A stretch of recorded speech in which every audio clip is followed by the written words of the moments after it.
एक बिल्डिंग जो Kargil war heroes और डिफेंस पर्सनल के लिए बनी थी, लेकिन उसमें फ्लैट्स अलॉट हो गए पॉलिटिशियन और ब्यूरोक्रेट्स को।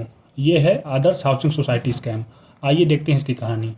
साल 1999 के बाद मुंबई के कोलाबा एरिया में एक हाउसिंग सोसाइटी का प्रपोजल आया। कहा गया इसका मकसद कारगिल वॉर हीरोज़ की फैमिली को घर देना है। यही थी आदर्श हाउसिंग सोसाइटी, एक 31 मंजिला बिल्डिंग जो मुंबई के सबसे प्रीमियम एरियाज़ में से एक कोलाबा में बनी थी। एलिगेशंस लगे कि सोसाइटी की मेंबरशिप रूल्स में गड़बड़ी की गई है, जिससे फ्लैट्स जो है politician, senior bureaucrats, military officers और उनके रिलेटिव्स को अलॉट हो गए। और तो और आरोप ये भी लगे कि लैंड ओनरशिप और हाइट के परमिशन से जुड़े अप्रूवल्स में भी गड़बड़ी की गई है। 2010 में ये स्कैंडल मीडिया के सामने आया और देखते ही देखते बड़ा पॉलिटिकल इशू बन गया।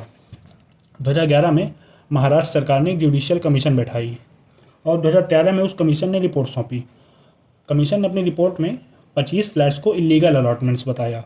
और तो और उस रिपोर्ट में महाराष्ट्र के 3 फॉर्मर चीफ मिनिस्टर्स का नाम सामने आया, जो हैं विलासराव देशमुख, सुशील कुमार शिंदे, शिवाजीराव निलांगेकर, और 2 फॉर्मर अर्बन डेवलपमेंट मिनिस्टर और 12 टॉप ब्यूरोक्रेट्स का नाम सामने आया।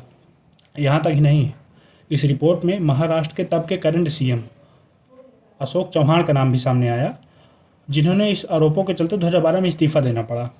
2016 में बॉम्बे हाई कोर्ट ने बिल्डिंग को इलीगल बताते हुए डेमोलिशन का ऑर्डर दिया, लेकिन साल 2019 में सुप्रीम कोर्ट ने डेमोलिशन ऑर्डर पर स्टे लगा दिया, यानी रोक लगा दिया। सीबीआई, इनकम टैक्स डिपार्टमेंट और ईडी चारों फॉर्मर चीफ मिनिस्टर के खिलाफ आरोपों की जांच कर रही है।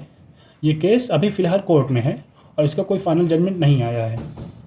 आदर्श हाउसिंग सोसाइटी स्कैम सिर्फ एक सोसाइटी स्कैम नहीं था, इसने पूरे देश को ये दिखाया कि जब सिस्टम फेल होता है तो इसका सबसे बड़ा नुकसान असली हकदार को होता है। धन्यवाद।